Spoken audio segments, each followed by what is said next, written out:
Hello guys, welcome back to my YouTube channel. आज हम फिर से लेकर आए हैं एक बहुत ही इंटरेस्टिंग ड्रामा जो कि एक लव स्टोरी है एक कपल के बारे में, जिसमें ओरिजिनल कैरेक्टर अपने हस्बैंड से डिवोर्स ले रही होती है, लेकिन कहानी कुछ और ट्विस्ट लेती है और हम देखते हैं कि यहाँ पर एक लड़की रियल वर्ल्ड से ट्रांसफर होकर कॉमिक वर्ल्ड में आ जाती है और वो उनकी लाइफ को कैसे फिक्स करती है। तो चलिए शुरू करते हैं इस इंटरेस्टिंग ड्रामा को। ड्रामा की स्टार्टिंग में हमें दिखाया जाता है कि एक लड़की अपने हस्बैंड से बहस कर रही होती है, लेकिन उसका हस्बैंड उसे इग्नोर करता हुआ आगे बढ़ जाता है। तभी अचानक से कहानी वहीं पॉज हो जाती है और वहाँ पर एक लड़की आती है जो वहाँ आकर बहुत ज़्यादा हैरान होती है और कहती है, ये तो वही दुनिया है जिसके बारे में मैंने कॉमिक में पढ़ा था। बड़ा मज़ा आ रहा है, यहाँ के लोग तो बड़े इंटरेस्टिंग हैं। फिर वो जाकर लोगों की रियल पोजीशन बदल देती है, किसी का हाथ उनके गले पर रख देती है, किसी का सामान किसी के हाथ पर रख देती है और बोलती है, अब मज़ा आएगा, मैंने तो देखो कहानी का कॉन्सेप्ट ही बदल दिया है। उसके बाद हम देखते हैं कि वो सीधे ओरिजिनल कैरेक्टर के पास जाती है जो अपने हस्बैंड से डिवोर्स ना लेने के लिए बोल रही होती है और वो उसे देखकर कहती है, इस बेचारी के लिए तो मुझे बहुत ज़्यादा अफसोस होता है। एक तो इसका हस्बैंड ओसीडी पेशेंट है, ऊपर से बेचारी को हर तरह की प्रॉब्लम्स झेलनी पड़ रही हैं। जैसे ही वो उसे टच करती है वैसे ही वो उसकी बॉडी में ट्रांसफ़र हो जाती है और वो एकदम से हैरान हो जाती है। उसके सामने सिस्टम आता है जो कहता है, अब आपका मेन टारगेट है कि आप इस लड़की की लाइफ को फिक्स करें और 30 दिन के अंदर इसके हस्बैंड को डिवोर्स देने के लिए कन्विंस करें, वरना यदि आपने ऐसा नहीं किया तो आपको पनिशमेंट मिलेगी और आप अपने ओरिजिनल वर्ल्ड में नहीं जा पाएंगी। यही फर्स्ट चैलेंज होती है। यामामियो कहती है, क्या ये क्या हो रहा है मेरे साथ? मैंने तो ऐसा कुछ भी नहीं किया, मैं तो बस यहाँ घूमने आई थी। और वो इतना हैरान हो जाती है कि उसे कुछ आइडिया ही नहीं आता कि अब वो क्या करे। और हम देखते हैं कि उसकी आंखें एकदम से खुलती हैं और सब चीजें चलने लगती हैं। इधर जो लड़का होता है फूचेन, जो कि यामामियो का हस्बैंड होता है, वो उससे कहता है, तुम चाहे कुछ भी कर लो पर मैं तुम्हें डिवोर्स देकर रहूंगा। यामामियो कहती है, पर मैंने क्या किया, मेरी बात तो सुनो। और वो उसके पास जाने लगती है। तभी फूचेन अपने पॉकेट से सैनिटाइजर निकालता है और कहता है, दूर रहो। यामामियो बोलती है, मेरा पेट दुख रहा है, तुमने जब से मुझे डिवोर्स देने की बात की मुझे समझ नहीं आ रहा मैं क्या करूँ, मेरी बात तो समझो। फूचेन कहता है, तुम्हारा दिमाग खराब हो चुका है। यामामियो कहती है, मैं बिल्कुल ठीक हूँ, मुझे एक मौका तो दो। फूचेन कहता है, ठीक है, अब यहाँ पर तमाशा करने की जगह गाड़ी में आकर बैठो। यामामियो सोचती है, शायद मुझे इसे किसी और तरीके से कन्विंस करना पड़ेगा। इस ओरिजिनल कैरेक्टर ने तो बहुत ज्यादा प्रॉब्लम क्रिएट कर रखी है, मुझे समझ नहीं आता इसे ये सब कुछ नहीं करना चाहिए था। जैसे ही फूचेन आगे बढ़ता है यामामियो पीछे से हक कर लेती है और वो अपने असिस्टेंट से बोलता है, जल्दी से इसे दूर करो, इसके बॉडी के जर्म्स मेरे ऊपर आ रहे हैं। हमें पता चलता है कि फूचेन को जर्मोफोबिया है और उसे जर्म से बहुत डर लगता है। यामामियो बोलती है, नहीं, मैं तुम्हें नहीं छोड़ूंगी। फूचेन कहता है, प्लीज इसे पीछे करो और हम देखते हैं कि उसका असिस्टेंट यामामियो को पीछे करता है। फूचेन कहता है, जल्दी से इसे ड्राई क्लीन करो। इधर यामामियो जाकर गाड़ी में बैठ जाती है और सोचती है, क्या ही नमूना है, ये अपनी वाइफ को टच करने में भी प्रॉब्लम है, अब इसके साथ चीजें कैसे फिक्स करूंगी। फिर हम देखते हैं कि फूचेन गाड़ी में आकर बैठता है। यामामियो सोचती है कि अब उसे कुछ नए और बेहतर आजमाने पड़ेंगे। वो एकदम से जूस लेती है और उसे फूचेन के कपड़ों पर गिरा देती है। फूचेन का दिमाग खराब हो जाता है और वो यामामियो पर बहुत गुस्सा करता है और बोलता है, गाड़ी को साइड में लगाओ। यामामियो कहती है, मुझे माफ कर दो, मैं इसे फिक्स करती हूँ। हम देखते हैं कि वो अपने हाथों से इसे क्लीन करने लगती है, लेकिन फूचेन को डर लगता है कि उसके बॉडी पर जर्म्स हो चुके होंगे और वो गाड़ी को पार्किंग एरिया में लगवाकर यामामियो को बाहर कर देता है। तभी उसके सामने सिस्टम आता है जो बोलता है, तुमने पहली परफॉर्मेंस खराब की है, अब तुम्हें पनिशमेंट के तौर पर इलेक्ट्रिक शॉक लगेगा। यामामियो को इलेक्ट्रिक शॉक लगता है और वो बोलती है, आखिर ये क्या चीज है भाई, मैं ये सब करने नहीं आई थी, मुझे भी एक रिलैक्स और चिल लाइफ चाहिए। फिर हम देखते हैं कि फूचेन किसी से मिलने के लिए पहुंच जाता है। वहां जाकर वो सैनिटाइजर से सबसे पहले क्लीन करता है। एक लड़की होती है जो उसे पसंद करती है और वो पूछ रही होती है कि तुमने यामामियो को डिवोर्स देने की बात कब तक की है। फूचेन बोलता है, अभी हमारे बीच में कुछ कंफर्म नहीं हुआ है, यामामियो के लिए मैं माना कर रहा हूँ, मुझे उसके डिसीजन को आगे तक ले जाना पड़ेगा क्योंकि मैं चाहता हूँ कि मेरी शादी वर्क करे, मैं भी नहीं चाहता कि वो मुझे डिवोर्स दे। उस पर लड़की जेलस हो जाती है और बोलती है, तुम्हें लगता है कि ऐसी मैरिज में जिसमें तुम खुश नहीं हो तुम्हारी शादी वर्क कैसे करेगी। फूचेन कहता है, ये मेरी और मेरी वाइफ की पर्सनल बात है, मैं ये डिस्कस नहीं करना चाहता। उस पर लड़की गुस्सा हो जाती है और कहती है, तुमसे जो कॉन्ट्रैक्ट और प्रोजेक्ट की बात हुई थी उसका क्या। फूचेन बोलता है, मेरा असिस्टेंट इसे हैंडल कर रहा है फिलहाल, तो आप मेरी तरफ से ना समझें। अब वो लड़की बहुत ज्यादा भड़कने लगती है और कहती है, सच में तुम्हारे दिमाग में कीड़े पड़े हुए हैं,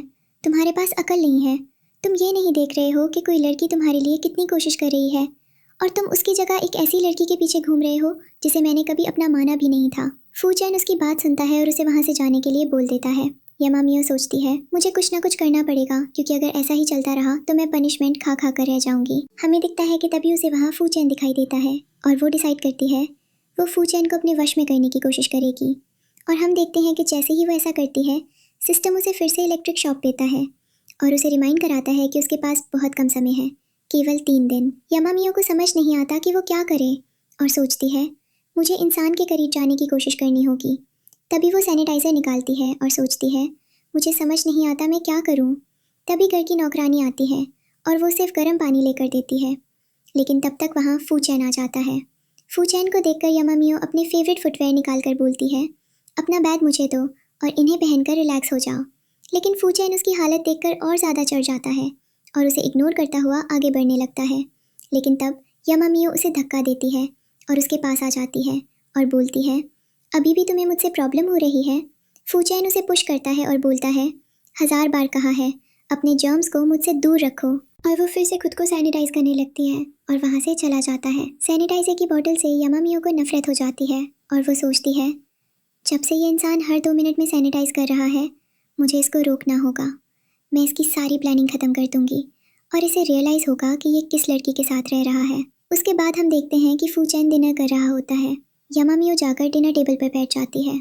फूचैन को हर एक चीज़ ऑर्गेनाइज पसंद होती है और यामामियो को ये बात पता होती है। हम देखते हैं कि फूचैन खाने में भी 20 मिनट लेता है ताकि वो अपने खाने को अच्छे से खा सके और वो बहुत ज़्यादा डिसिप्लिन भरी लाइफ जीता है। लेकिन यामामियो उसकी टेबल पर पहुंचकर सबसे पहले सामान इधर उधर करने लगती है और खाना पीना इधर उधर फैलाने लगती है। फूचैन उन चीज़ों को वापस रखता है। यहाँ पर घर के नौकरों को डर लग रहा होता है कि कहीं से पनिशमेंट ना मिल जाए। हम देखते हैं कि यामामियो को गुस्सा आता है। वो उसकी खाने की टेबल उठाकर उसके साथ खाना खाने लगती है। फूचैन अब खुद खाना नहीं खाता और अपने नौकरों को दूसरा खाना लाने के लिए बोलता है। उसके बाद हम देखते हैं कि यामामियो कहती है, ये खाना भी डिलीशियस है, खाकर देखो। लेकिन फूचैन बोलता है, मेरा हो गया, और वोट कर चला जाता है। यामामियो बोलती है, अभी सिर्फ 8 मिनट हुए हैं, अभी 12 मिनट भी बाकी हैं। फूचैन को वहाँ बैठना पड़ता है और यामामियो उससे कहती है, नेक्स्ट टाइम से मैं तुम्हारी कोई भी चीज़ टच नहीं करूँगी मिस्टर सैनिटाइज़र, इस बार मेरी बात सुनो। और वो फूचैन से कहती है, मैं तुम्हें डिवोर्स नहीं देना चाहती, मैं तुम्हारे साथ रहना चाहती हूँ। मैं तुम्हारी किसी भी लॉन्ग टर्म प्लान में तुम्हें डिस्टर्ब नहीं करूँगी। मुझे कुछ नहीं चाहिए, मुझे बस तुम चाहिए। फूचैन उसे बोलता है, चाहे तुम कुछ भी बोलो, पर मैंने अपना मन बना लिया है और मैं अपने प्लान के अकॉर्डिंग ही चलता हूँ। यामामियो बोलती है, इससे पहले भी मैंने तुमसे किसी भी चीज़ की डिमांड नहीं की होगी। फूचैन बोलता है, वो तो फ्यूचर बताएगा, पर फिलहाल मुझे जाने दो। हम देखते हैं कि वो सिग्नल करके चला जाता है। तभी वहाँ पर सिस्टम आता है और हम देखते हैं कि वो उसे इलेक्ट्रिक शॉक देता है और बोलता है, एक और मिशन तुमने फेल किया है। ना ही तुम फूचैन के दिल में जगह बना पाए हो और ना ही उसका ट्रस्ट जीता। यामामियो बोलती है, तो इस सिस्टम की तो ऐसी ही तैसी। हम देखते हैं कि रात में यामामियो फिर से फूचैन को परेशान करने की प्लानिंग बनाती है। वो एक हॉट सा नाइट ड्रेस पहनती है और उसके क्लोज जाने लगती है। हम देखते हैं कि फूचैन उसे रोकता है और बोलता है, तुम ऐसा क्यों कर रहा हूँ? यामामियो बोलती है, हर हस्बैंड का काम होता है कि वो अपनी वाइफ के साथ अच्छे से रहे। मुझे लगता है कि तुम सब कुछ गलत कर रहे हो। वो उसे टच करने जाती है, फिर फूचैन उसके ऊपर सैनिटाइजर मारता है और बोलता है, मुझे कुछ बात नहीं करनी है। तभी उसके पास ग्रैंडफादर का कॉल आता है। फोन उठाने पर भी वो उसके ऊपर सैनिटाइजर मारता है और उनसे बात करने लगता है। यामामियो सोचती है, ये शादी इस लड़की के लिए कितनी ज्यादा डिफिकल्ट रही होगी। उसे मौका मिलता है और वो फूचैन के पास जाकर उसके ऊपर गिर जाती है। यामामियो बीच में फिसल जाती है। वो हैरान हो जाती है। फूचैन खुद इतना ज्यादा शॉक्ड होता है और हम देखते हैं कि वो भागता हुआ बाथरूम के अंदर जाता है और ब्रश करने लगता है। इधर यामामियो को मौका मिलता है। वो फूचैन के ग्रैंडफादर से उसकी कंप्लेन करती है, ये लड़का मुझे बिल्कुल भी अच्छे से ट्रीट नहीं करता, हर पल मेरे साथ रूड होने की कोशिश करता है। फूचैन उसे समझाने की कोशिश करता है पर यामामियो उसकी कंप्लेन कर देती है। अगले दिन फूचैन अपने थेरेपिस्ट से मिलने जाता है और बोलता है, अभी भी तुम सोचती हो कि तुम अपना डिसीजन बदल सकती हो, तो मैंने तुम्हें टास्क दिया है, उसमें देखो क्या वो लड़की हर वो चीज कर रही है जो इस केप के अंदर आनी चाहिए। अगर ऐसा हो रहा है तो तुम उसे अपने पास रखो और इस मैरिज को कंटिन्यू करो। फूचैन उसे पेपर दिखाता है जिसमें कई सारी चीजें लिखी होती हैं, जैसे यामामियो ने कभी उसे किस किया, उसके क्लोज आई, उसके लिए कुछ किया, और हम देखते हैं कि वो टिक कर रहा होता है। हम देखते हैं कि यामामियो अब फूचैन के लिए खाना लेने के लिए वहाँ पहुँच जाती है। वो कहती है, मैं तुम्हारे लिए लंच लेकर आई हूँ, ये मैंने खुद अपने हाथों से बनाया है, और वो फूचैन को खिला रही होती है। इसके बाद हम देखते हैं कि वो उन सारी फोटोज़ को वीचैट पर ऐड करने लगती है। फूचैन उसकी तरफ देख रहा होता है। यामामियो कहती है, अब सब ठीक हो जाएगा। फूचैन कहता है, सब ठीक ही है और मैंने चेक कर लिया। यामामियो कहती है, अच्छा तो तुम ये स्लिप भर रहे हो जो तुम्हें थेरेपिस्ट ने दिए, तो कितने पार्ट इसने कंप्लीट हुए? फूचैन बोलता है, वो मेरे और स्लिप की बात है, मैं तुम्हें बाद में बताऊंगा। इसके बाद हम देखते हैं कि वो यामामियो से कहता है, क्या तुम मेरे साथ लंच पर चलोगी? यामामियो हैरान हो जाती है और हम देखते हैं कि फूचैन उसे लंच पर ले जाता है। अब फूचैन वहाँ भी टिक कर रहा होता है क्योंकि ये उसके साइड के एफर्ट्स होते हैं। यामामियो बोलती है, तुम्हारा दिमाग खराब हो गया, तो मेरे प्यार को इस पेपर के थ्रू कैसे कैलकुलेट कर सकते हो? फूचैन बोलता है, शायद थेरेपिस्ट ने सोच समझ कर ये पेपर दिया होगा। इसके बाद यामामियो फूचैन के क्लोज जाने लगती है, लेकिन फूचैन उसे दूर करता है और बोलता है, मुझे तुमसे कुछ बात नहीं करनी है, फिलहाल तुम अपना खाना खाओ। तभी वहाँ पर वो लड़की आ जाती है जो फूचैन को पसंद करती है और जो चाहती है कि फूचेन और यामामियो का डिवोर्स हो जाए। यामामियो देखते ही पहचान जाती है और फूचेन के सामने उसके क्लोज जाने लगती है और बोलती है, तो मैं जानती हूँ मेरा हस्बैंड बहुत ज़्यादा रोमांटिक है, देखो मैं कैसे डिनर पर लेकर आई हूँ। वो लड़की को बहुत ज़्यादा जेलस फील करा रही होती है और कह रही होती है, अब तो मैं आपसे जा सकती हूँ। हम देखते हैं अगले दिन का सीन, जहाँ फूचेन अब यामामियो की कुकिंग वीडियोस देख रहा होता है, जिसमें वो सबके लिए कुकिंग कर रही होती है और ऐसा लग रहा होता है कि आज अगर वो उसके लिए खाना बनाकर लेकर आएगी तो उसका जो टास्क क्लिप वाला है वो पूरा हो जाएगा। हम देखते हैं यामामियो, जिसे कुछ पता ही नहीं होता, वो सुबह उठकर अपनी ग्रीन टी पीती है और अपने कामों में लग जाती है। वो सोचती है, पिछले 5 दिन से मैं इंसान के साथ बहुत ज़्यादा जेंटल थी, पर अब नहीं। मुझे समझ आ गया कि जब घी सीधे उंगली से ना निकले तो उंगली टेढ़ी करनी चाहिए। आज वही मौका है। और हम देखते हैं कि वो अपने आप समय स्पेंड कर रही होती है, मौज कर रही होती है और अपने लिए सब कुछ कर रही होती है। इधर फूचेन ऑफिस में बैठा यामामियो का इंतजार कर रहा होता है। तभी उसका असिस्टेंट आता है और बोलता है, बॉस आपका लंच का टाइम हो गया। फूचेन बोलता है, यामामियो आएगी, मुझे थोड़ा समय दो। यहाँ यामामियो को कुछ पता ही नहीं होता। तभी सिस्टम उसके पास आता है और बताता है, तुम्हारे एफर्ट्स पानी में जा रहे हैं। फूचेन किसी और तरीके से तुम्हें मिसअंडरस्टैंड कर रहा है। यामामियो हैरान हो जाती है और बोलती है, अब मैंने क्या किया? सिस्टम बताता है, तुम्हें उसके लिए लंच ले जाना है और ये तुम्हारा आखिरी टास्क है। यामामियो बोलती है, क्या? सिस्टम उसे 10 सेकंड देता है ये काम करने के लिए। यामामियो जल्दी से किचन में जाती है और उसके लिए खाना तैयार करती है और जल्दी से कपड़े पहनकर फूचेन के पास बैठ जाती है। फूचेन का असिस्टेंट बार बार उसे पूछ रहा होता है, बॉस आपके खाने के रिगार्डिंग कोई भी अपडेट नहीं आया है, एक बार आप चलकर नीचे खाना खा लीजिए। मैंने खुद से बोला है, उसने आपकी सारी फेवरेट डिशेस बनाई हैं। फूचेन सोचता है, यामामियो अभी भी आएगी, और वो कहता है, बस 5 मिनट और। लेकिन तभी उसका असिस्टेंट बोलता है, हमारी एक जरूरी मीटिंग भी है, आपको उस पर भी फोकस करना है। जिस पर वो बोलता है, मैं देख लूंगा। इधर हम देखते हैं यामामियो को, जो गाड़ी के अंदर होती है और उसे लगता है कि माहौल बिगड़ चुका है। वो अपने ड्राइवर को गाड़ी से उतारकर खुद गाड़ी चलाने लगती है और भागते हुए खाना लेकर ऑफिस में पहुंच जाती है। लेकिन तब तक फूचेन को रियलाइज होता है कि वो नहीं आएगी और वो मीटिंग में जाने की तैयारी करने लगता है और वो स्लिप होकर गिरने वाली होती है। फूचेन उसे संभाल लेता है। यामामियो बोलती है, मुझे माफ करना, बस रास्ते में बहुत ज्यादा ट्रैफिक था। लेकिन तभी असिस्टेंट बोलता है, मैडम आपने आने में बहुत ज्यादा देर कर दी, बॉस आपका कब से इंतजार कर रहे थे, आपको ऐसा नहीं करना चाहिए था। जिस पर यामामियो बोलती है, मुझसे गलती हो गई, मुझे माफ कर दो, मैं दोबारा से ऐसा कुछ भी नहीं करूंगी। हम देखते हैं कि फूचेन उससे बोलता है, तुम्हें नहीं करना चाहिए था ऐसा, तुम्हें समझना चाहिए कि चीजें कैसे फंक्शन करती हैं। जिस पर वो बोलती है, मुझसे गलती हो गई, मैं सॉरी बोल रही हूँ। हम देखते हैं कि फूचेन कहता है, मेरा खाना खाने का मन नहीं है, मेरी मीटिंग है। यामामियो बोलती है, असिस्टेंट एक चेयर मीटिंग के अंदर मेरी भी लगवा दो। और वो फूचेन के साथ अब अंदर जाकर खाना उसे खिलाने लगती है। यहाँ पर मीटिंग चल रही होती है और वो अपने हाथों से फूचेन को खाना खिला देती है और उसके बाद सबसे अच्छे से गुड बाय कर वापस आ जाती है। इधर उसका टास्क पूरा हो जाता है और सिस्टम उसे रिवॉर्ड देता है। लेकिन तभी उसके पास कॉल आता है और ओरिजिनल कैरेक्टर के फादर का, जो यामामियो को घर बुलाकर उसकी मुलाकात किसी से कराना चाहते थे। यामामियो को पता चलता है कि इस ओरिजिनल कैरेक्टर का फादर एक बहुत ही घिनौना और अनसिंपैथेटिक इंसान है, जो अपनी वाइफ और बच्चे को बहुत ज्यादा टॉर्चर किया करता था। अब बदला यामामियो लेगी उन सारे टॉर्चर का जो इस मेन कैरेक्टर ने फेस किए हैं और वो ऐसा डिसाइड करती है। हम देखते हैं कि अगले दिन वो उस जगह पर जाती है जहाँ मेन कैरेक्टर का घर होता है और वो उसे देखकर समझ जाती है।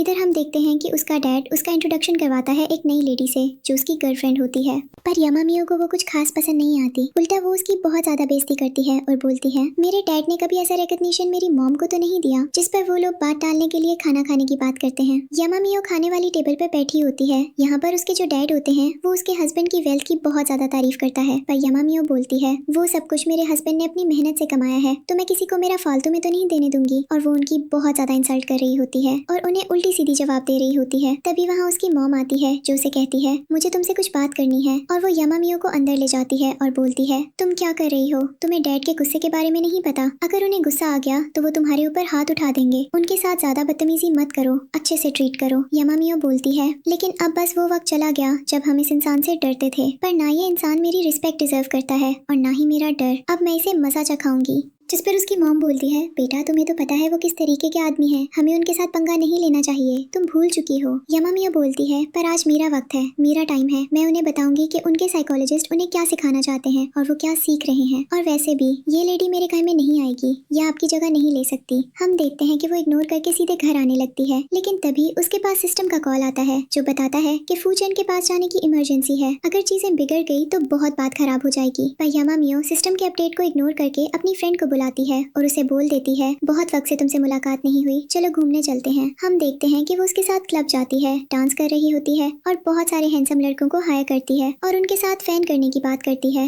लेकिन जैसे ही वो लड़कों को टच करने जाती है उसे याद आता है कि उसका तो एक हस्बैंड है जिसके साथ उसका डिवोर्स होने वाला है, और अगर उसने ऐसी कोई गड़बड़ कर दी तो एक और एक्सक्यूज मिल जाएगा यामामियो को छोड़ने का, जो उसने बहुत मेहनत से उसका माइंडसेट चेंज किया है। उसके बाद अब सब कुछ बर्बाद हो जाएगा। इधर हम देखते हैं फूचेन को, जो कि यामामियो के आने का इंतजार कर रहा होता है और उसे बहुत ज्यादा ठीक लगता है। अब वो आ रही होती है। इधर वो अपने असिस्टेंट को कॉल करके उसकी लोकेशन का पता लगवाता है। इधर यामामियो बोलती है मेरा हस्बैंड एक नंबर का यूजलेस इंसान है, एक्सट्रीम ओसीडी है, उसे हर चीज प्लानिंग में चाहिए। तभी अचानक उसका सिस्टम उसे अपडेट देता है और बोलता है खतरा सामने आ रहा है, मेन कैरेक्टर आ रहा है। यामामियो घबराने लगती है और उसे इलेक्ट्रिकल शॉक लगता है और बोलती है मैं क्या करूं, मैं सिस्टम से तंग आ चुकी हूं। उसकी दोस्त बोलती है क्या हुआ? यामामियो बोलती है मेरा हस्बैंड आ रहा है, अब मैं क्या करूं? जिस पर उसकी दोस्त बोलती है एक काम करो, तुम कैब लेकर घर चली जाओ, और वो अपने बॉयफ्रेंड के साथ उसे अकेला छोड़कर उन लड़कों के बीच में चली जाती है। हम देखते हैं कि फूचेन को, जो कि वहाँ पर आ गया होता है क्लब के बाहर, बहुत गुस्से में खड़ा होता है और जैसे वो रूम के अंदर जाता है वहाँ पे खाली यामामियो होती है। यामामियो जैसी फूचेन को देखती है नशे की हालत में वो कुछ भी बोलने लगती है और कहने लगती है तुम बहुत ज्यादा हैंडसम हो, तो बिल्कुल मेरे हस्बैंड की तरह दिख रहे हो, और वो उसे इधर उधर टच करने लगती है। फूचेन बार बार उसके ऊपर सैनिटाइजर मार रहा होता है और बोल रहा होता है अपने डर्टी जर्म्स मुझसे दूर रखो, लेकिन यामामियो बहुत ज्यादा नशे में हो जाती है और उसकी आंखें भी बंद हो रही होती है। फूचेन उसे गॉड में उठा लेता है और बोलता है आप चुप रहो, और हम देखते हैं कि वो यामामियो को घर ले जाता है। यामामियो को अब वो नहाने के लिए बोलता है ताकि वो होश में आ जाए, जिसपे यामामियो उसके मुंह पे गंदा पानी फेंक कर मार रही होती है और फूचेन को अपने क्लोज खींच रही होती है। फूचेन को इस चीज से बहुत ज्यादा प्रॉब्लम हो रही होती है, इसलिए वो अपनी टाई निकाल कर यामामियो के हाथ बांध देता है और बोलता है तो मैं ऐसे नहीं मानूंगा। अगले सुबह जब यामामियो की आंख खुलती है तो वो बेडरूम में होती है। उसके कपड़े चेंज होते हैं, उसे लगता है कि फूचेन ने कर लिया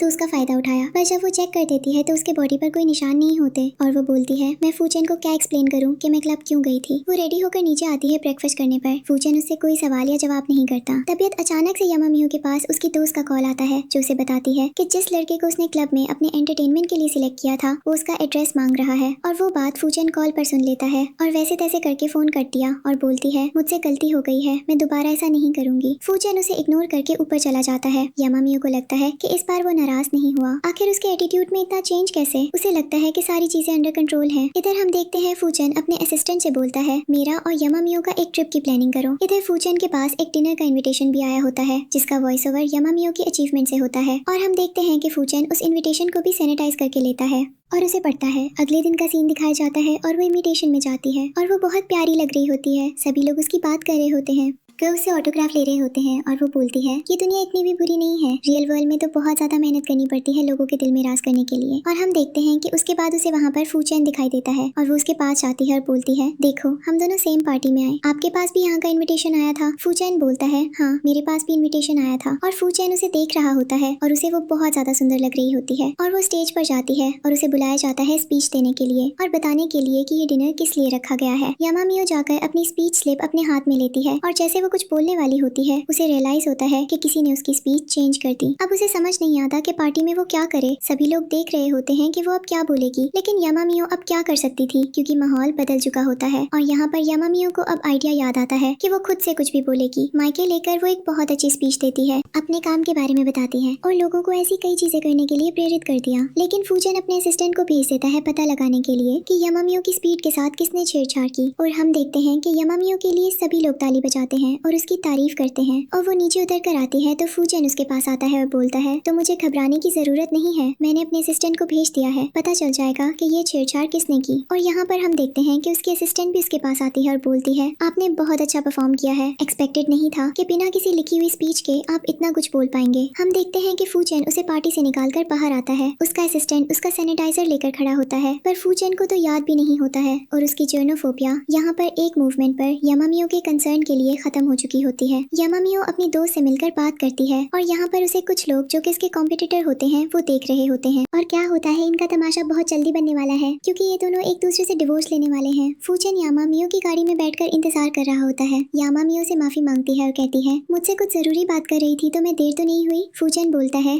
सब ठीक है। उसके बाद हम देखते हैं कि क्या मुझे नाराज हो, वो स्पीच इतनी ज्यादा खराब है। फूचेन बोलता है मैंने पता लगा लिया था कि ये किसी ने टच की थी और उसके साथ छेड़छाड़ हुई, पर तुमने अच्छे से परफॉर्म परफॉर्म किया और जल्दी से सैनिटाइजर निकालती है और उसे इधर उधर मार देती है। और उसके बाद फूचेन उसकी तरफ गुस्से से देखता है। यामामियो को लगता है कि ये तो गया आज। हम देखते हैं कि फूचेन अपना सैनिटाइजर निकालता है और बोलता है ये अच्छा सैनिटाइजर है, इससे कोई घटिया असर नहीं होता। उसके बाद यामामियो कहती है मुझे माफ कर दो, मेरा वो मतलब नहीं था। फूचेन बोलता है तो मुझे शांत रहना पड़ेगा थोड़ी देर के लिए, क्योंकि मैं तुम्हारी बकबक नहीं सुन सकता। यामामियो बोलती है ठीक है मैं चुप रहूंगी, तो मैं जो करना चाहती हूँ वो करो। और यहाँ पर हम देखते हैं कि फूचेन रास्ते में भी उसकी बकवास सुनते हुए आता है। यामामियो कई सारे सवाल जवाब सब कुछ कर देती है और बोलती है कि मुझे भी तुम्हारे साइकोलॉजिस्ट से मिलना है, मैं भी तो देखूं वैसे क्या तुम्हें बताता है जो मुझे नहीं पता। जिसपे फूचेन उसे बोलता है ऐसा पॉसिबल नहीं है। यामामियो बोलती है क्यों पॉसिबल नहीं है, मैं तुम्हारी वाइफ हूँ, ये सारी बातें मेरे बारे में होती है। फूचेन बोलता है वो मेरे और उसकी पर्सनल बात है। यामामियो बोलती है मैं एक मुलाकात तो कर ही सकती हूँ, रिटर्न में आप जो मांगोगे वो दूंगी। फूचेन बोलता है समझ नहीं आता कि तुम्हें कैसे हैंडल करूँ। हम देखते हैं कि उसे लगता है कि उसने फूचेन को ऑफेंड कर दिया और उसे सिस्टम शॉट देने वाला है, पर ऐसा नहीं होता। सिस्टम मजा नहीं देता, चीजें फिक्स हो रही होती हैं। इधर फूचेन के मन में भी यामामियो के लिए ख्याल आ रहे होते हैं और क्लोजनेस बढ़ रही होती है, पर फूचेन उसे अच्छे से ट्रीट कर रहा होता है। इसी बीच से यामामियो के वो शब्द याद आते हैं जो ओरिजिनल कैरेक्टर ने फूचेन से बोले थे। उसमें उसे रियलाइज करवाया गया होता है कि वो घटिया और पागल इंसान है जो हमेशा गलत चीजों को सपोर्ट करता है। और यहाँ पर हम देखते हैं कि फूचेन उससे कहता है ठीक है मैं अपने साइकोलॉजिस्ट के साथ तुम्हारी एक अलग बुकिंग करूंगा, पर तुम मुझसे वो सब कुछ जानने की कोशिश नहीं करोगी जो मैंने तुम्हें डिस्कस किया है। जिस पर वो बोलती है बिल्कुल। और हम देखते हैं अगले दिन का सीन। फूचेन अपने साइकोलॉजिस्ट से कहता है यामामियो तुमसे मिलना चाहती है, उसके साथ अच्छे से बिहेव करना और वो सारी चीजें मत बोलना जो मैंने तुम्हें पहले बताई हैं। जिस पर वो बोलता है आप टेंशन मत लो। अब हम देखते हैं कि फूचेन अगले दिन यामामियो को लेकर साइकोलॉजिस्ट के पास जाता है। सबसे पहले तो अपना पेपर सबमिट करता है जिसमें यामामियो और उसके बीच की 80% रिपोर्ट सबमिट हो चुकी होती है, पर यामामियो डर तो फूचेन के बारे में साइकोलॉजी से बहुत कुछ पर्सनल शेयर करने लगती है। और यहाँ पर वो अपने रिलेशनशिप को एनहांस करने के लिए उसे कई सारे टिप्स और ट्रिक लेती है, जिसपे साइकोलॉजिस्ट से बोलता है तुम्हें फूचेन को उसके स्केड्यूल से डिस्टर्ब करके अपनी तरफ अट्रैक्ट करना है। और ऐसे ही होता है। जब फूचेन अगली सुबह सो रहा होता है तो यामामियो उसके दरवाजे पर जाकर चिप्स खाने लगती है और उसका दरवाजा बाहर से लॉक कर देती है, ये बोलकर कि सब ठीक है, अंदर आराम से सो, बाहर का माहौल मैं देख लूंगी। फूचेन उसे बोलता है तुम्हारा दिमाग खराब हो गया, थोड़ी देर में मुझे ऑफिस निकलना है। यामामियो बोल देती है पर साइकोलॉजिस्ट ने कहा था कि तुम्हारी मदद करनी है, तो मैं ट्रीटमेंट नहीं चाहती, एक वाइफ अपने हस्बैंड की मदद कर सकती है। फूचेन को गुस्सा आता है और वो जैसे तैसे करके गेट खोलता है तो यामामियो स्लिप करके गिरने वाली होती है कि फूचेन से पकड़ लेता है। और हम देखते हैं कि यामामियो घबरा जाती है क्योंकि उसके आसपास तो सैनिटाइजर भी नहीं होता। अब फूचेन उसे मारना ही वाला होता है, तभी अचानक से यामामियो अपने हाथ फेस के सामने ले आती है, लेकिन फूचेन अपने हाथ फोल्ड करके खड़ा होता है। यामामियो अपनी आंखें खोलती है तो वो देखती है कि फूचेन ने उसे नहीं मारा है और वो बिल्कुल सही सलामत खड़ी है। उल्टा फूचेन उसे प्यार भरी नजरों से देख रहा होता है और वो समझ जाती है कि सब ठीक है। और हम देखते हैं कि ये सब देखकर उसे बहुत ज्यादा खुशी हो रही होती है। इधर फूचेन को भी बहुत अच्छा लग रहा होता है और दोनों एक दूसरे को मुस्कुराते हुए देख रहे होते हैं। तभी यामामियो के पास कॉल आता है। ये कॉल उसकी माँ का होता है और उसे पता चलता है कि उसकी माँ अस्पताल में भर्ती है और उनकी अचानक से तबीयत बिगड़ गई है। ये सुनते ही यामामियो घबरा जाती है और भागते हुए अस्पताल जाने लगती है। फूचेन उसे पूछता है कि क्या वो उसके साथ चले। यामामियो मना कर देती है और बोलती है कि वो बाद में बताएगी कि उनकी हालत कैसी है। अब हम देखते हैं अस्पताल का दृश्य जहां डॉक्टर यामामियो को बताते हैं कि उनकी मां को आराम की बहुत ज्यादा जरूरत है क्योंकि उनके सिर पर जो चोट आई है वो बहुत ज्यादा गहरी है। ये सुनकर यामामियो और ज्यादा घबरा जाती है क्योंकि उसे समझ नहीं आता कि उसकी मां के सिर पर ये चोट कैसे आई, क्योंकि हमें पता चलता है कि यामामियो असली दुनिया में बिल्कुल अकेली है, उसके कोई माता पिता नहीं है और इस कहानी में उसे एक माँ मिली है और एक पिता मिले हैं जो बहुत गलत इंसान है और वो किसी भी कीमत पर अपनी माँ को सुरक्षित रखना चाहती है। इसीलिए वो डॉक्टर से पूछती है कि उनकी दवाइयाँ और बाकी की चीजें कहाँ हैं।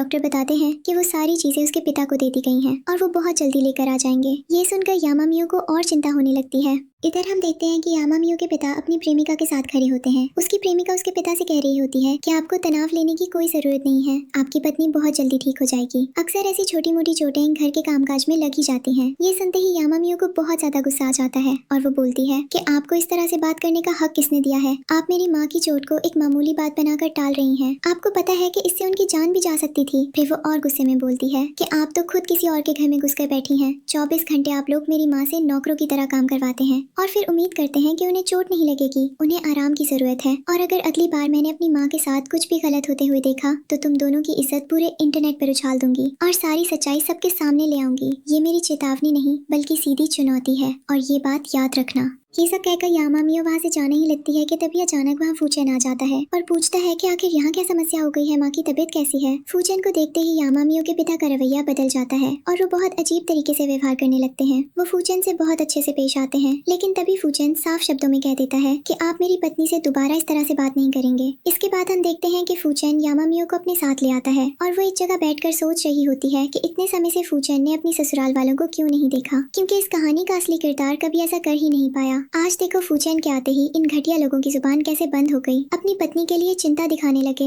और ऐसे लोगों के साथ सच में कुछ गलत होना चाहिए। वो ये भी सोचती है कि अगर उसकी माँ की जगह उसका पिता उस बिस्तर पर होता तो उसे बहुत ज्यादा मजा आता। ये सब सोचते सोचते यामामियो को नींद आने लगती है और वो वहीं सो जाती है। फूचेन उसे ऐसे ही देखकर उसे उठाता है और उसे अंदर कमरे में ले जाकर बिस्तर पर सुला देता है। अगली सुबह जब यामामियो की आंख खुलती है तो वो किसी के बहुत पास लेटी होती है और जब वो देखती है तो वो कोई और नहीं बल्कि उसका पति फूचेन होता है। ये देखकर वो एकदम घबरा जाती है और जल्दी से उठ जाती है और इधर उधर जाने लगती है। तभी फूचेन उसका हाथ पकड़ लेता है और बोलता है कि घबराने की कोई जरूरत नहीं है, सब ठीक है, तुम नीचे चलकर नाश्ता करो। थोड़ी देर बाद यामामियो नीचे नाश्ता करने आती है और उसके पीछे पीछे फूचेन भी आ जाता है। हम देखते हैं कि यहाँ यामामियो और फूचेन साथ बैठकर अच्छा समय बिताते हैं। दोनों आराम से बातें करते हैं, हंसते हैं और एक दूसरे को और बेहतर तरीके से समझने लगते हैं। यामामियो भी यहाँ फूचेन से कई सारी बातें कर रही होती है और खुलकर हंस रही होती है। इधर हमें एक लड़की दिखाई जाती है जो यामामियो से बहुत ज्यादा जलती है और फूचेन को उसके इतने करीब देखकर और ज्यादा जलने लगती है। वो मन ही मन कहती है कि इस लड़की के पास हमेशा ऐसे लोग कैसे पहुंच जाते हैं, मुझे समझ नहीं आता आखिर ये करती क्या है। इसके जैसे लोगों को तो ऐसी परिवारों में आने का मौका भी नहीं मिलना चाहिए। आगे हम देखते हैं कि यामामियो अपने नाखूनों का रंग करवा रही होती है और खुद की देखभाल करवा रही होती है। तभी उसके पास वो लड़की आती है जो किसी दूसरी लड़की से मिली हुई होती है। वो यामामियो को नए साधनों और नए विचारों के बारे में बताती है, जिन्हें देखकर यामामियो खुश हो जाती है। इधर वो लड़की सोचती है कि अब वो यामामियो को अपनी योजना के अंदर ले आएगी और सब कुछ उसके हिसाब से होने लगेगा। उसे लगता है कि अब चीजें ठीक हो जाएंगी, क्योंकि उसे लगता है कि यामामियो को अपने जाल में फंसा लिया गया है। लेकिन उसे ये नहीं पता होता कि यामामियो बहुत ज्यादा समझदार है और उसने इस कहानी को पहले ही पढ़ रखा है। यामामियो को पहले से पता है कि ये लड़की आगे क्या करने वाली है और किस तरह से उसे इस्तेमाल करने की कोशिश करेगी। इसके बाद हम देखते हैं कि यामामियो बाहर आकर उस लड़की से मिलती है और बोलती है कि तुम दरवाजे पर क्या सुन रही थी, अंदर आ सकती थी, हमने तुम्हें रोका नहीं था, हमने कुछ भी गलत नहीं किया। ये सुनकर वो लड़की कहती है कि वो दरवाजे पर कुछ भी नहीं सुन रही थी और उसे किसी की बातें सुनने का कोई शौक नहीं है। तब यामामियो मुस्कुराकर बोलती है कि मैंने बातों के बारे में कहा ही नहीं था, तुम खुद ही क्यों बोल रही हो, क्या तुम सच में हमारी बातें सुन रही थी। इस पर वो लड़की गुस्से में कहती है कि यामामियो मुझसे ज्यादा बहस मत करो, मुझे तुम्हारी बातों में कोई दिलचस्पी नहीं है और ना ही मुझे तुमसे बेकार की बातें करने का कोई शौक है।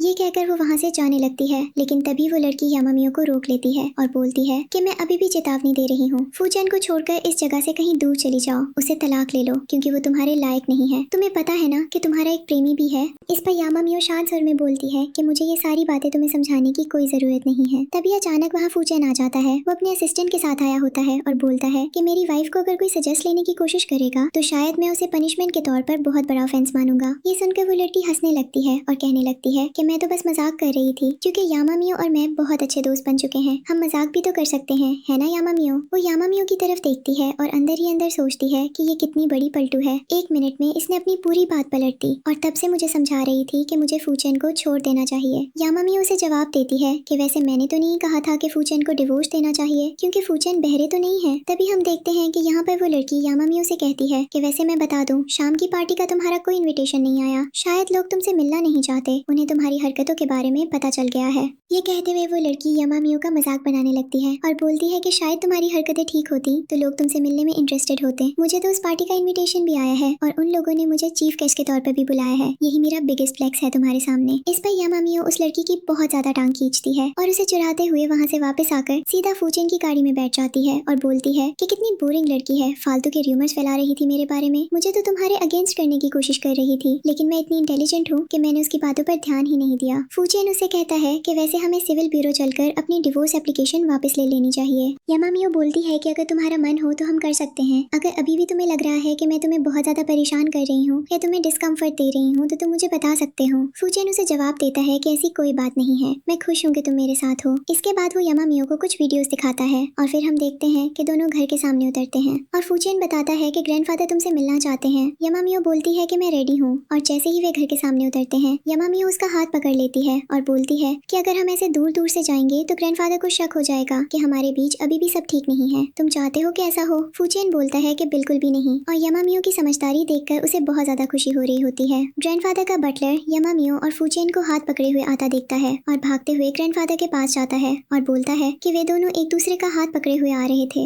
ऐसा लग रहा था जैसे दो प्यारे से लव बर्ड साथ में आ रहे हों। ये सुनकर ग्रैंडफादर को बहुत ज्यादा खुशी होती है और वो बोलते हैं कि मुझे पता था यामामियो किसी न किसी तरह से फूचेन को कन्विंस कर ही लेगी। वाइफ अपने हस्बैंड को इतनी आसानी से नहीं छोड़ती, मैंने तो पहले ही कहा था, लेकिन ये लोग ही बेवकूफ थे। तभी हम देखते हैं कि यामामियो और फूचेन ग्रैंडफादर के सामने आ जाते हैं और ग्रैंडफादर उन्हें देखकर बहुत खुश होते हैं। उसके बाद वो यामामियो को अपने पास बुलाते हैं, बहुत सारी ब्लेसिंग्स देते हैं और कहते हैं कि जब घर में यंग लड़की होती है ना तो वो सारी चीजों को बहुत अच्छे से हैंडल कर लेती है और तुमने सच में बहुत अच्छा किया है। इधर फूचेन ये सब सुनकर बहुत खुश हो रहा होता है और उसे पास्ट की वे बातें याद आ रही होती हैं जब यामामियो उसे एक्सेप्ट करने के लिए रेडी नहीं थी और आज प्रेजेंट में वो उसकी फैमिली की सबसे फेवरेट मेंबर में से एक बन चुकी है। इधर फूचेन के मन में भी धीरे धीरे चेंजेस आ रहे होते हैं यामामियो के लिए, क्योंकि वो खुद को बदल रही होती है। इधर हम देखते हैं कि ग्रैंडफादर यामामियो से पूछते हैं कि तुम ठीक हो ना। यामामियो हंसते हुए बोलती है कि मैं तो खुद को ठीक करने की कोशिश कर रही हूँ, अगर ऐसा ना करूँ तो सिस्टम मुझे पनिशमेंट के नाम पे इलेक्ट्रिक शॉक दे देता है। ग्रैंडफादर को लगता है कि यामामियो मजाक कर रही है क्योंकि उन्हें सिस्टम के बारे में कुछ पता नहीं होता। वो हंसते हैं और कहते हैं कि तुम सबकी फेवरेट बन चुकी हो और ग्रैंडफादर का फेवरेट होना कोई छोटा बेनिफिट नहीं होता, मैं तुम्हें बहुत सारे बेनिफिट्स दिलवाऊंगा। हम देखते हैं कि फूचेन चुपचाप ये सारी बातें बैठकर सुन रहा होता है। ग्रैंडफादर यामामियो को अपने पास बैठा लेते हैं और पूछते हैं कि तुम्हारी मैरिज का क्या सीन चल रहा है, क्या तुम बहुत जल्दी मुझे मेरे ग्रेट ग्रैंडसन से नहीं मिलवाओगी।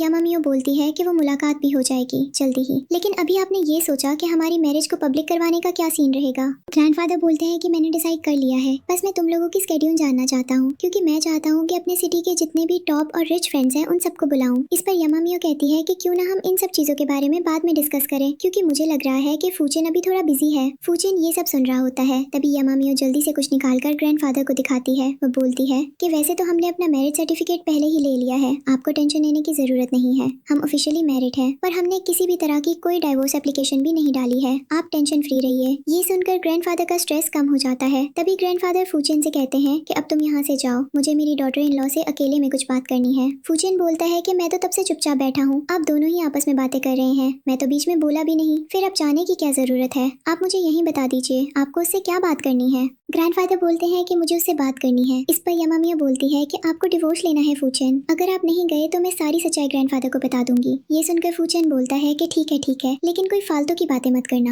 हम देखते हैं कि जैसे ही फ्यूजन वहाँ से जाता है वैसे ही ग्रैंडफादर यामामियो से कहते हैं कि मुझे पता है उसके साथ रहना थोड़ा प्रॉब्लमेटिक होता होगा क्योंकि ओसीडी पेशेंट ऐसे ही होते हैं, लेकिन मैं खुश हूँ कि तुम इतनी आसानी से उसे हैंडल कर रही हो। यामामियो बोलती है मैं उसकी हर एक चीज को पूरी तरह से फिक्स करने की कोशिश करती हूँ, मैंने उसकी कुछ हरकतों पर चेंज भी किया है। इधर सिस्टम से अपडेट आता है और बोलता है कि तुम्हारे फेवरेट होने की वजह से तुम्हारे कुछ मार्क्स बढ़ गए हैं और हम तुम्हें कुछ लाइफ एक्सेस वगैरह प्रोवाइड करेंगे। यामामियो ये अपडेट देखकर खुश हो जाती है। इधर हम देखते हैं कि जैसे ही फ्यूजन वहाँ से जाने लगता है तभी अचानक वहाँ उसके पेरेंट्स आ जाते हैं। फ्यूजन उन्हें देखकर खुश होता है लेकिन यामामियो हैरान हो जाती है। हम देखते हैं कि उसके पेरेंट्स कुछ गिफ्ट्स लाए होते हैं और यामामियो बोलती है मैंने तुम्हें कभी भी नहीं देखा। फ्यूजन बोलता है उनसे मिलो, ये तुम्हारे इन लॉज हैं, इन्हें अच्छे से ट्रीट करो। यामामियो हेलो बोलती है लेकिन वे लोग बोलते हैं तो मैं आकर क्या कर रही हूँ। यामामियो बोलती है मेरी फूचेन की ऑफिशियल मैरिज हो चुकी है और अभी तक फूचेन ने वो जो डाइवोर्स एप्लीकेशन है उसको विड्रॉ नहीं करवाया है और मुझे कुछ ना कुछ करना पड़ेगा क्योंकि सिस्टम भी अब स्ट्रेटेजी की प्लानिंग कर रहा है। इधर हम देखते हैं कि फूचेन के पेरेंट्स कुछ खास यामामियो को पसंद नहीं कर रहे होते हैं और वो थोड़ा उसके अगेंस्ट में होते हैं क्योंकि उन्हें लगता है कि लड़की उनके बच्चे का यूज कर रही है। लेकिन यामामियो यहाँ पर ग्रैंडफादर से बातचीत करना शुरू कर देती है और थोड़ी रिलैक्स हो जाती है ताकि वो इस फैमिली के बारे में बहुत कुछ जान सके। अब हम देखते हैं आगे का सीन जहाँ उसके जो फादर होते हैं वो यामामियो के अगेंस्ट में फूचेन को बहुत ज्यादा भड़का रहे होते हैं और कह रहे होते हैं कि उस लड़की ने हमारी फैमिली को बदनाम करने के लिए एक सिंगल पॉइंट भी नहीं छोड़ा, तुमने उस लड़की से शादी कर ली और उसे ग्रैंडफादर से भी मिलाने के लिए ले आए हो।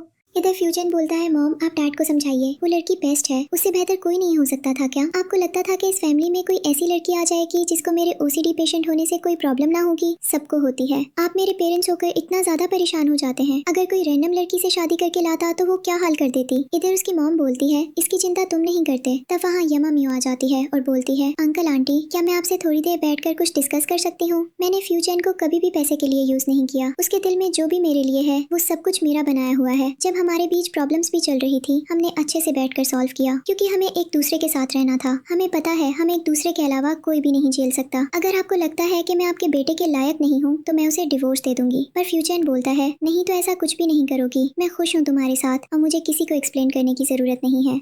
और वो इस मोमेंट पर यामामियो के लिए अपने पेरेंट्स के अगेंस्ट चला जाता है। अब हम देखते हैं यामामियो को, जो कि अपने घर में बैठी होती है और कह रही होती है, अब मैं क्या करूं, इसके पेरेंट्स भी मेरे अगेंस्ट में हो गए, अब चीजें कैसे फिक्स होंगी। इधर फ्यूचन तो किताब पढ़ने में लगा पड़ा होता है। यामामियो सोचती है, मेरा तो दिमाग घूम रहा है, ये कहाँ फंस गई वहाँ से, इससे बढ़िया तो रियल दुनिया थी, अब यहाँ क्या करूँ। इधर फ्यूचन के पास किसी का कॉल या मैसेज आता है जो उसे मिलने के लिए बुला रहा होता है। यामामियो के भी पास किसी का कॉल या मैसेज आता है जो उसे मिलने के लिए कहीं बुला रहा होता है। अब ये दोनों अपने अपने फोन में लगे होते हैं। दोनों के दिमाग में 500 सवाल और जवाब चल रहे होते हैं, पर वो एक दूसरे से डिस्कस और शेयर नहीं करना चाहते थे। जहाँ पर फ्यूचन से यामामियो कहती है, क्या मैं कुछ एक्सप्लेन करूँ। फ्यूचन उसे बोलता है, तो मैं अगर करना है तो तुम कर सकती हो, मैं एक अच्छा लिसनर हूँ। तबीयत अचानक से यामामियो फ्यूचन के क्लोज चली जाती है और वो उसके साथ बहुत ज्यादा क्लोज जाने लगती है। ऐसा लग रहा होता है कि वो उसे किस करने वाली होगी, लेकिन तभी फ्यूचन अपना सैनिटाइजर निकाल लेता है और बोलता है, तुम्हारे मुंह के जर्म्स मेरे मुंह में आने वाले हैं। यामामियो बोलती है, वे यार, इसके चक्कर में तो मेरा घर खानदान कभी आगे भी नहीं बढ़ पाएगा, क्या आदमी है ये, उसको तो फिर एक लड़की से नहीं एक सैनिटाइजर की बोतल से ही शादी कर लेनी चाहिए थी। फ्यूचन बोलता है, मुझे पता है कि तुम्हें भी मेरी सिचुएशन से प्रॉब्लम होती होगी। तभी अचानक हम देखते हैं कि यामामियो की सेंसिटिविटी बहुत ज्यादा बढ़ जाती है, जिसका अपडेट सिस्टम पर आता है और सिस्टम उसे बोलता है कि वो बहुत ज्यादा इन्फ्लुएंस हो रही है। यामामियो तक कहती है,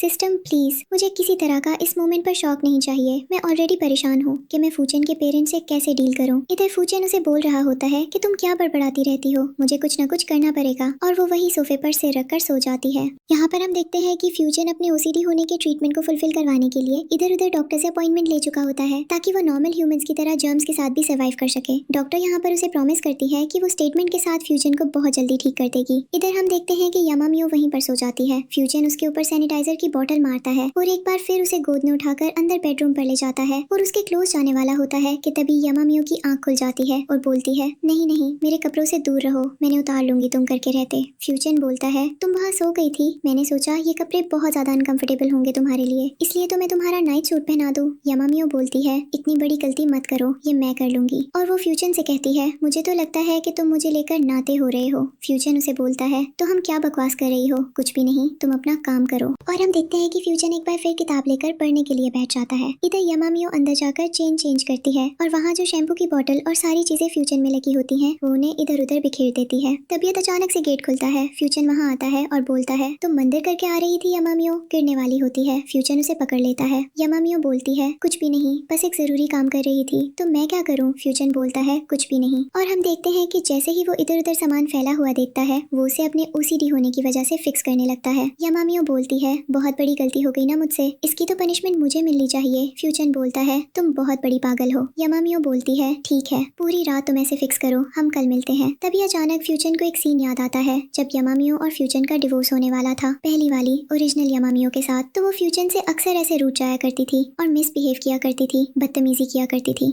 पर ये यामामियो में बहुत ज़्यादा चेंज है। वो अपने हस्बैंड को रिस्पेक्टफुली ट्रीट करती है, भले वो उसकी टांग खींचती है पर वो उसे अच्छे से हैंडल करती है। इधर यामामियो बिस्तर पे बैठे बैठे सिस्टम से बातें कर रही होती है और कह रही होती है, मुझे क्या करना है। जिस पे सिस्टम बोल रहा होता है, तो अच्छा परफॉर्म कर रही हो, मुझे लगता है कि तुम मेरे पास पूरा कर लोगी। यामामियो बोल देती है और कहती है, यहाँ पर रहना है, सबको ओरिजिनल दुनिया में जाना है। वैसे भी ये दुनिया बहुत ज्यादा फिक्शनल है, यहाँ के लोग भी अजीब है, मुझे समझ नहीं आता इन्हें कैसे हैंडल करूँ। जिस पे सिस्टम बोलता है, मुझे लगता है कि तुम्हें अपना कंट्रोल में रहना चाहिए। यामामियो बोलती है, कंट्रोल की तो बात नहीं है, पर मुझे फिलहाल फ्यूचन की ओसीडी को फिक्स करना है। यूज रियलाइज करवाना है कि इस दुनिया में अगर ब्लू जर्म्स घूम रहे हैं तो अच्छे जर्म्स भी होंगे जिनके साथ वो एडजस्ट कर सकता है। अब वो 24 घंटे सैनिटाइजर लेकर घूमता है। मेरे तो सर पे सैनिटाइजर चढ़ जाता है, इतना ज्यादा इरिटेटिंग लगता है मुझे। पर तुम टेंशन मत लो, मैं भी बहुत ज्यादा स्मार्ट लड़कियों में से हूँ, मुझे इसके जैसे पेशेंट्स के साथ डील करना आता है। और हम देखते हैं कि अगली सुबह जब फ्यूचन उठकर ऑफिस जा रहा होता है, तभी यामामियो एकदम से जल्दी उठकर आती है और बोलती है, दरअसल नैनी ने बताया है कि आज आपका ब्रेकफास्ट रेडी नहीं हो पाया है, तो आप प्लीज ऑफिस में जाकर खा लीजिएगा। क्योंकि फ्यूचन को हर एक चीज टाइम पर क्लीन प्लेट में, फ्यूचन से लगी हुई प्लेट में चाहिए होता है। जिस पर वो बोलता है, तुम्हारा क्या मतलब यामामियो। फूल दिया, एक काम करती हूँ, मैं भी रेडी हो जाती हूँ, या फिर मैं आपके ऑफिस में आ जाती हूँ आपके लिए कुक करने के लिए। तभी हम देखते हैं कि फ्यूचन अपने ऑफिस में कॉल करता है और बोलता है, 10 मिनट के अंदर मैं ऑफिस में आ रहा हूँ, प्लीज मेरे लिए ब्रेकफास्ट रेडी रखो। इधर हम देखते हैं यामामियो को, जो कि फ्यूचन के साथ उसके ऑफिस आ जाती है और उसके लिए कॉफी लाई होती है और वो जानबूझकर उसे कॉफी को उसके इंपॉर्टेंट डॉक्यूमेंट्स के ऊपर फैला देती है और ड्रामा करने लगती है, क्या रे मैंने कितना बड़ा लॉस कर दिया है, अब मेरे हस्बैंड का क्या होगा। जिसपे फू चैन बोलता है, रिलैक्स हो जाओ, ये कोई इंपॉर्टेंट डॉक्यूमेंट्स नहीं थे, और वो जल्दी से उस टेबल को क्लीन करने के लिए बोलता है। यामामियो बोलती है, मैं भी बहुत ज्यादा लापरवाह हूँ, जब मुझे पता है कि मेरे पति को ये सारी चीजें नहीं पसंद तो मैं जाने क्यों करती हूँ। यहाँ पर हम देखते हैं कि वो जो असिस्टेंट होता है वो तो बहुत ज्यादा टेंशन में आ जाता है कि बॉस इस जगह पर कैसे सर्वाइव करेंगे, क्योंकि उसे पता होता है कि फू चैन का नेचर कैसा है। फू चैन उसे बोलता है, तो मैं ये सब कुछ करने की जरूरत नहीं है, ऑफिस में कुछ मैंने एम्प्लॉयज रख रखे हैं और असिस्टेंट भी तो है, वही काम मेरे लिए कर सकता है। यामामियो बोल देती है, नेक्स्ट टाइम से मैं ध्यान रखूंगी, और वो कब उठाकर वहाँ से जाती है। पर उसे बहुत मजा आ रहा होता है फूचैन को छेड़ने में, परेशान करने में, क्योंकि यही उसका ट्रीटमेंट होता है। तभी हम देखते हैं कि उसे वहाँ पर एक लड़की दिखाई देती है जो फूचैन के कपड़ों पर नेक्स्ट मीटिंग के लिए प्रेस करने जाती है और वो उसके कपड़े ले लेती है बहाने बनाकर कि फूचैन ने मुझसे कहा है शायद मैं ये काम अच्छे से करूँ क्योंकि मैं उनकी वाइफ हूँ, तुम परेशान मत हो, तुम अपना ऑफिस का काम करो। और हम देखते हैं कि थोड़ी देर बाद वो सिखाती हुई ड्रामा करती हुई बाहर आती है। ये मैंने क्या कर दिया, मैं तो बिल्कुल ही पागल हूँ, मेरे पति को मुझे तो डिवोर्स दे देना चाहिए, मैं बहुत ज्यादा और घटिया वाइफ हूँ, मैं अपने हस्बैंड की चीजों का ध्यान नहीं रख पाती। वो बहुत ज्यादा ड्रामा कर रही होती है। तभी अचानक से हम देखते हैं कि वहाँ पर असिस्टेंट आता है और बोलता है, मैडम क्या मैटर है। यामामियो, तुम्हारे बॉस के सारे कपड़े जला दिए, अब बताओ बॉयज जरूरी मीटिंग में क्या पहनेंगे, मुझे जैसी वाइफ किसी की होनी चाहिए, बताओ तुम ही बताओ, तुम्हारी वाइफ होती तो तुम क्या करते। जिस पर वो हंसता है और बोलता है, आपको टेंशन लेने की जरूरत नहीं है, बॉस के पास ऑलरेडी बहुत सारे कपड़े हैं और शायद बॉस ने एक नया सूट पहन लिया। यामामियो बोलती है, नया सूट। जिस पर वो बोलता है, बॉस के अंदर एक रूम है जिसमें उन्होंने अपने सारे बिजनेस के कपड़े पहने रखे हैं। और तभी अचानक से फूचेन उसके सामने आता है जो ब्लैक कोट में बहुत ज्यादा हैंडसम लग रहा होता है। यामामियो बोलती है, ये इतना ज्यादा हैंडसम कैसे दिख रहा है, अभी तो उसके कपड़े जलाए थे, हद हो गई भाई, इसे आदमी का क्या करूं, कैसे से ठीक करूं, अब मुझे कुछ करना पड़ेगा वरना ये मेरा तो हाथ से निकलता जा रहा है। ये इसके ऊपर इतना अच्छे से छा कैसे रहे हैं, मुझे तो पता ही नहीं था। इस ऑफिस में ऐसे कितने राज दफन है जो यामामियो को नहीं पता। मुझे कुछ करना पड़ेगा, मुझे कुछ ना कुछ करना पड़ेगा। वो बहुत ज्यादा टेंशन में आ जाती है। उसके बाद हम देखते हैं फूचेन उसे बोलता है, क्या हुआ। यामामियो बोलती है, मैंने तुम्हारे बहुत ही इंपॉर्टेंट कपड़े जला दिए। जिस पे फूचेन बोलता है, कोई नहीं, असिस्टेंट को दे दो, वो ठीक कर देगा। तभी उसके पास सिस्टम का अपडेट आता है और वो बोलता है, फाइनली तुम्हारी एक और प्लानिंग फेल हो गई है और इसके बदले में तुम्हें शॉप मिलेगा। यामामियो सिस्टम से कहती है,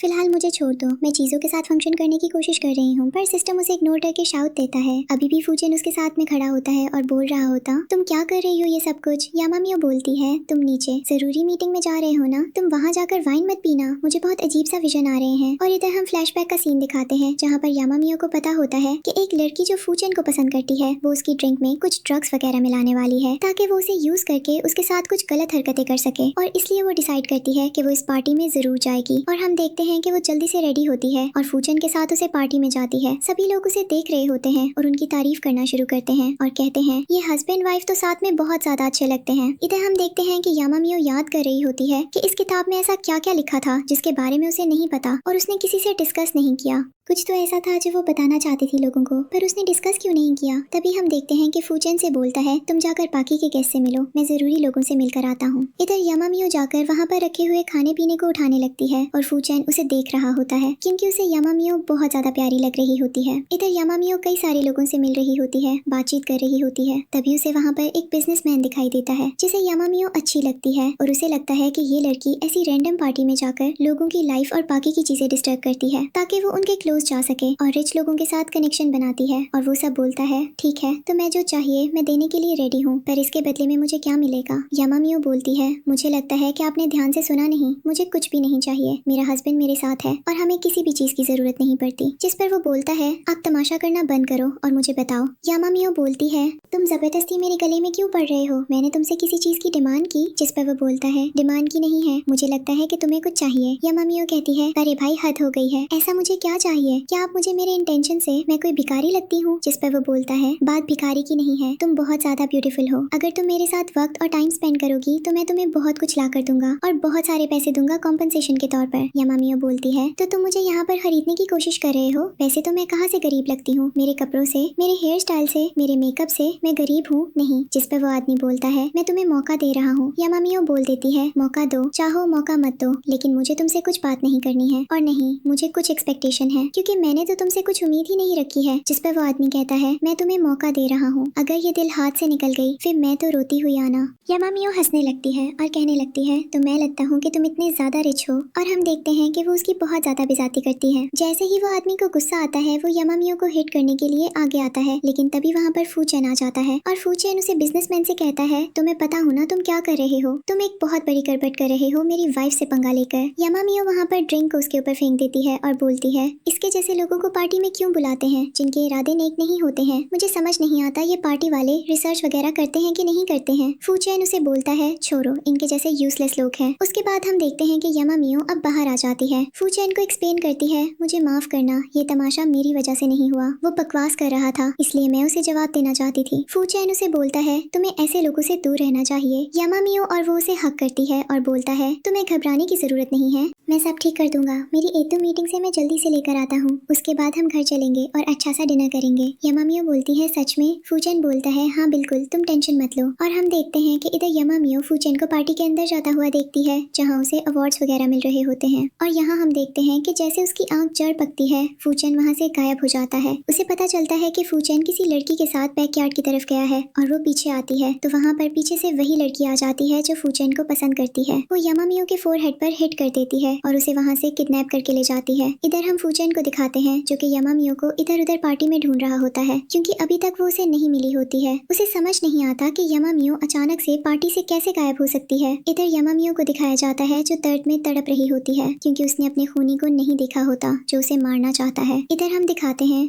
वो लड़की यामामियो को किडनैप करके लेकर ही जा रही होती है कि तभी वहाँ पर फूचेन आ जाता है उसे ढूंढते हुए, और उसे यामामियो पर पड़ी हुई मिलती है और शादी में मारी हुई हालत में होती है। उसके शरीर से खून आ रहा होता है। यामामियो फूचेन का कंधा पकड़कर वहीं पर बेहोश हो जाती है। अगली सुबह जब उसकी आंख खुलती है तो वो एक होटल रूम के अंदर होती है, जहाँ पर फूचेन या डॉक्टर को बुलाकर उसका ट्रीटमेंट करवाया होता है। और वो दर दर घूमने लगती है, क्योंकि उसे लग रहा होता है कि वो अपनी रियल वर्ल्ड में ट्रांसफर हो चुकी है। और अब वो कह रही होती है, मुझे कहानी तो पूरी खत्म करने दो, अब मैं इतनी जल्दी कैसे यहाँ पर ट्रांसफर होकर आ गई हूँ। और हम देखते हैं कि वो इधर उधर जाने लगती है रिकॉग्नाइज करने के लिए कि क्या ये सच में वही दुनिया है जिसके बारे में वो सोच रही है। तभी अचानक से वहाँ पर उसे फूचेन मिल जाता है और बोलता है, तुम कहाँ जा रही हो और तुम रूम में क्यों नहीं रेस्ट कर रही हो। इधर हम देखते हैं फूचेन का असिस्टेंट भी भागता हुआ उसके पास आता है और बोलता है, मैडम आपको होश आ गया, थैंक गॉड, क्योंकि बॉस ने तो कॉल से कुछ भी नहीं खाया है, ना ही उन्हें किसी चीज की परवाह पड़ी हुई है। यामामियो बोलती है, क्या फूचेन ऐसा कैसे कर सकता है? फूचेन तो अपने स्केड्यूल टाइम हर चीज का बहुत ज्यादा पक्का इंसान है। जिस पर उसे याद आता है कि सिस्टम ने उसे अपडेट दिया था कि फूचेन के इमोशंस में फ्लक्चुएशन हो रहा है। और हम देखते हैं कि अभी फूचेन उसे कैसे स्टैंड के जाने के बाद यामामियो को गले से लगा लेता है और बोलता है, कॉल, मैं बहुत ज्यादा घबराया था, मुझे लगा था कि तुम कभी होश में नहीं आओगी। यामामियो बोलती है, ऐसा कुछ भी नहीं है, अब मैं तुम्हारे सामने सही सलामत खड़ी हूँ, तुम्हें डरने की जरूरत नहीं है, सब ठीक है। और इधर हम देखते हैं सिस्टम उसकी अपडेट के बारे में बताता है, जो कि उनके प्यार मोहब्बत पर 90% पहुंच चुकी होती है। वो फूचेन से कहती है, तुम परेशान मत हो, मैं अभी भी बहुत ज्यादा स्ट्रांग हूँ। तुम्हें परेशान करने के लिए फूचेन हंसता है। उसके बाद हम देखते हैं कि यामामियो डॉक्टर को बुलाती है। डॉक्टर उसके पास आता है और यामामियो से पूछता है, तुम्हें कैसा महसूस कर रही हूँ? यामामियो हंसती है और बोलती है, बहुत ताकतवर, क्योंकि फूचेन निकाल रहा जो दवाई दी थी उसके बाद तो मैं बहुत ज्यादा स्ट्रांग हो गई हूँ। जिस पे फूचेन हंसने लगता है और बोलता है, तुम्हारी मस्ती मजाक अभी भी नहीं गई है? यामामियो बोलती है, तुम परेशान मत हो, कोई भी मुझे कुछ भी नहीं करेगा, तुम इतनी ज्यादा टेंशन क्यों ले जाते हो? फूचेन बोलता है, मैं तो घबराया था, अचानक से तुम्हें क्या हुआ, क्योंकि मैं पार्टी के अंदर खुद तुम्हें ढूंढ रहा था। और वो बोलती है, मुझसे किसी ने कहा कि तुम बैकयार्ड में हो और पता नहीं किसने मुझे पीछे से हिट किया कि मुझे नहीं पता चला। इधर हम देखते हैं कि फूचेन से कहता है, तुम्हारी ये क्यूरियोसिटी खत्म करने के लिए तुम्हारे मुजरिम को मैं सामने लाना चाहता हूँ। यामामियो बोलती है, कौन है मुजरिम? जिस पे फूचेन बोलता है, तुम तैयार हो जाओ देखने के लिए। यामामियो कहती है, सच में? क्या तुमने उसे पकड़ लिया है? किसने किया ये, और क्यों करेगा कोई इंसान मेरे साथ ऐसा? मैंने तो किसी के साथ गलत नहीं किया। तभी हम देखते हैं जिस लड़की ने उसके फोरहेड पर मारा था उसे फूचेन सामने लेकर खड़ा होता है और फूचेन की असिस्टेंट कहती है, इसको मैं स्पेशली तुम्हारे लिए पकड़ कर लाई हूँ। पर हम देखते हैं कि फूचेन उसे देखकर कहता है, मैं बहुत ज्यादा इम्प्रेस हूँ। यामामियो कहती है, इसको बुरी तरीके से पनिश करो, पुलिस के हवाले कर दो, इसके जैसे लोगों को खुलेआम घूमने की जरूरत नहीं है। फूचेन कहता है, क्या तुम सच में ये चाहती हो? यामामियो के सामने वो बिगड़ती है और बोलती है, मेरा तुम्हें मरने का इरादा नहीं था, मैं बस तुमसे थोड़ी सी जेलस थी। यामामियो बोलती है, तुम्हारी जेलसी के चक्कर में ऑलमोस्ट मेरी जान जाने वाली थी। जिस पर वो यामामियो के सामने लगती है और बोलती है, प्लीज मुझे माफ कर दो, मैं दोबारा ऐसा कभी भी नहीं करूंगी। यामामियो बोलती है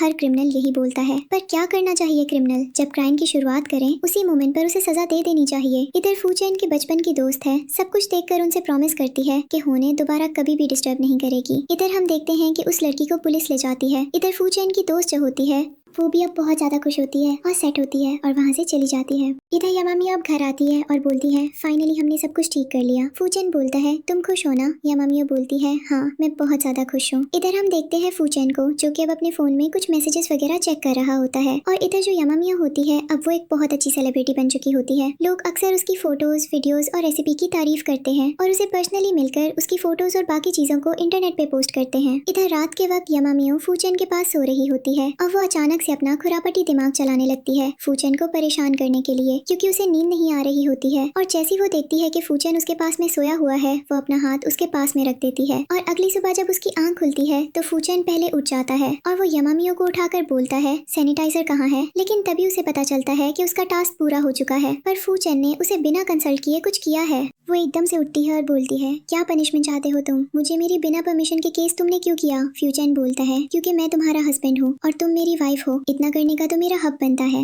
यामामियो बोल देती है तुम्हारा दिमाग खराब हो गया है। और हम देखते हैं कि इधर फूचेन अगली बार यामामियो को अपने साथ कहीं ले जा रहा होता है। यामामियो बहुत ज्यादा डाउट में होती है कि आदमी मुझे कहाँ ले जा रहा है, क्या वो बॉस लेने के लिए कुछ और चीजें तो नहीं कर रहा? लेकिन तभी अचानक से यामामियो को चक्कर आ जाते हैं और हम देखते हैं कि वो वहीं पे बेहोश हो जाती है। इधर हमें दिखाया जाता है कि डॉक्टर उसे अपने साथ ले जाता है और बताता है कि यामामियो एक बहुत लंबे कोमा में चली गई है। अचानक ऐसा नहीं होता और जब वो अपने ओरिजिनल वर्ल्ड में ट्रांसफर हो चुकी होती है, क्योंकि जब वो कार में बैठी होती है तो फूचेन के इरादे बन गए होते हैं कि वो यामामियो को बिल्कुल भी डिवोर्स ना दे और उसे फिक्स करके रिलेशनशिप को चलाएं। इसलिए अभी प्रेजेंट में जब यामामियो कोमा में चली गई होती है, क्योंकि वो डिसाइड नहीं कर पा रही होती कि उसे फिक्शनल दुनिया में रहना है या ओरिजिनल वर्ल्ड में जाना है, इधर फूचेन उसका हाथ पकड़कर बैठा होता है और पूछ रहा होता है क्या सब कुछ ठीक है, क्या तुम ठीक हो? यामामियो एक बार होश में आती है, मुझसे बात करो, मुझे रिग्रेट है कि मैं तुम्हारे लिए कुछ भी नहीं कर पाया, प्लीज मुझसे बात करो। यामामियो बोलती है वो तो मैं बहुत कुछ बताना चाहता हूँ प्लीज। यामामियो कहती है मैंने बहुत सारी हरकतें छोड़ती हैं जिनसे तो मेरी डेट होती थी। और हम देखते हैं वो गिड़गिड़ा रही होती है।